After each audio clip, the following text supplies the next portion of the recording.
Professor Mwachofi here again. Hello Kenyans. This video is titled Young and Old Must Not Be Divided.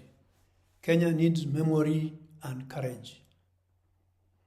It's addressing the issue of the division between older and younger Kenyans.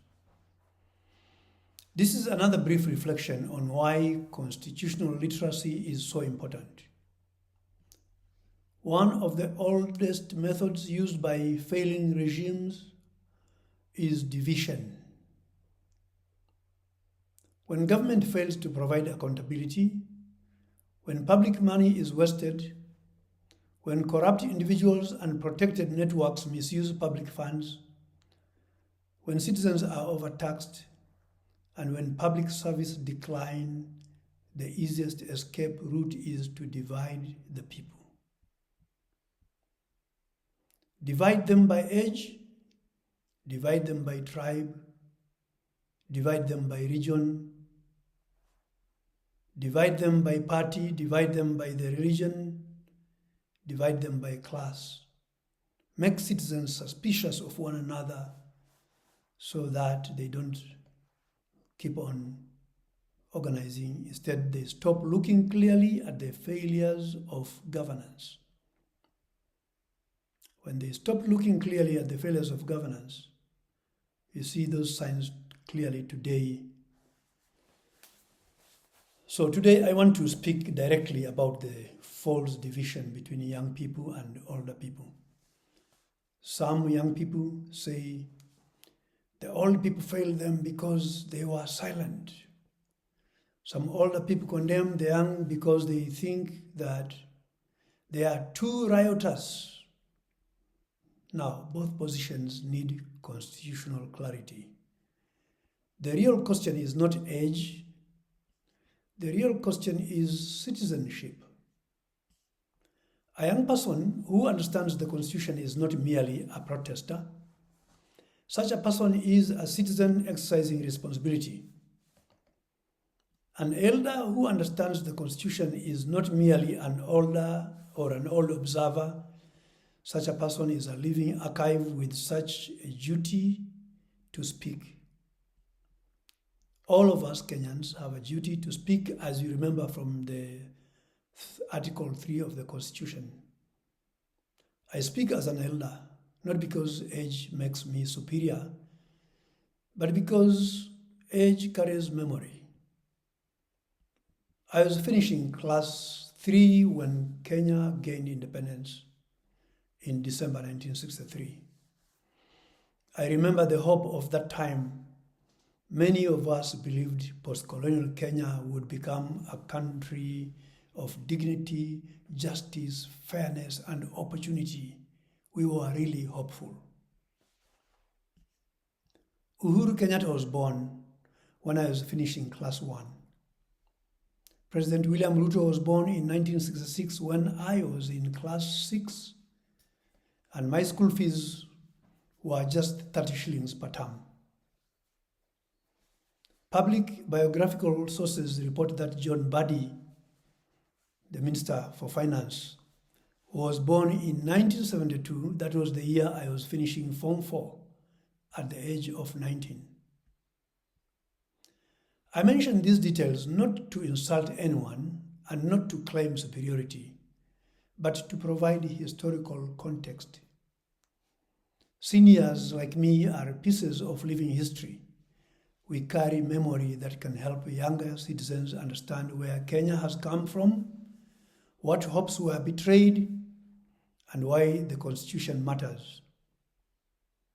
But young people also carry something important: urgency.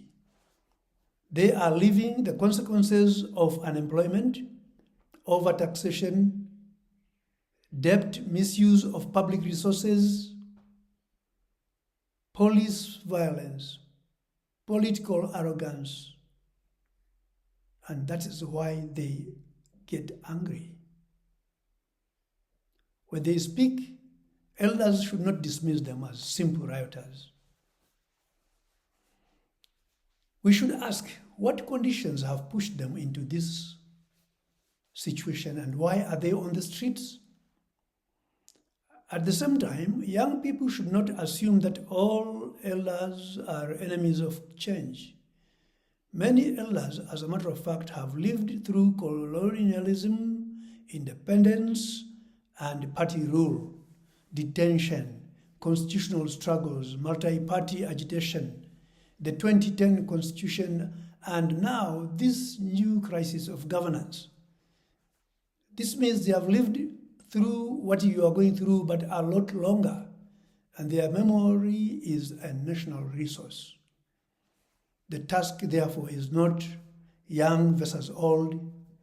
The task is not citizens versus constitutional failure. We as citizens need to work with each other, recognize the benefits that each other brings into this conversation. We need elders with memory and courage, and we need young people with energy and clarity. We need business owners who can distinguish peaceful demonstrations from looters. We need citizens who understand Article 1, Article 3, Article 35, Article 37, Article 38, and Article 201 of the Constitution. These articles are informing us something significant. We must also reject defeatism. Some people say, if you cannot beat them, join them. But I call that surrender. That is how the system continues, and the better position, in my view, is I must be part of the solution. To assume that things will remain like this forever is to accept a defeated view of life. If everything is already predetermined, then why have we even cared about elections? Why have a constitution? Why speak of rights? Why pretend that citizens are sovereign? Kenyans have had statements in the past suggesting that those in power will still win even if citizens do not support them. Such statements, I dare say, are not harmless. These are not just political jokes.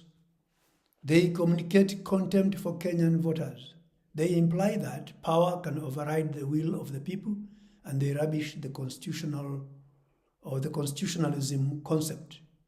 But the Constitution does not say power belongs to those who can intimidate citizens. Article 1 says that sovereign power belongs to the people of Kenya. Article 3 says every person has an obligation to respect, to uphold, and defend the Constitution. Article 38 protects political rights. Article 37 protects the right to assemble, to demonstrate, to picket, and petition public authorities. So when leaders speak as if citizens do not matter, they are not displaying confidence. They are displaying constitutional ignorance, and I'll add constitutional arrogance and constitutional contempt. When we gained independence, there was hope.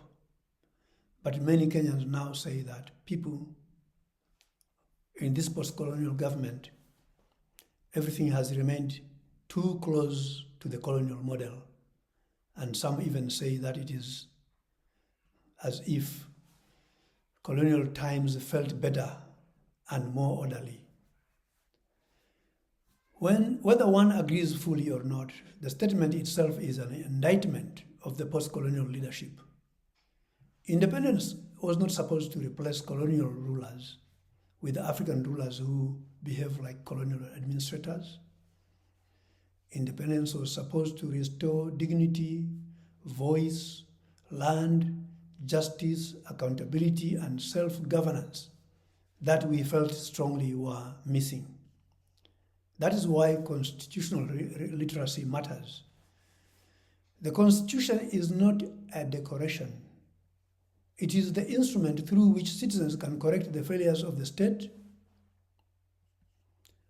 So I say to elders, do not live in fear. Instead, speak with wisdom, speak with memory, speak with constitutional clarity. And I say to young people, Do not dismiss elders.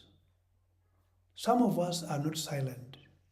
Some of us are ready to stand with you, not in violence, not in hatred, not in tribalism, but in lawful constitutional outrage.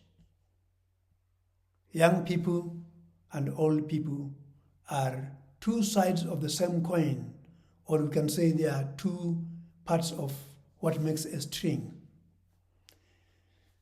The young people carry agency. The elders carry memory. And so Kenya needs both. Silence and fear are not patriotism. Constitutional courage is patriotism. Why? We are all implicated and we must work together. Professor Mwachofi. Please, if you like this conversation, subscribe, share, and let's make civic education a reality, making Kenya better for all of us.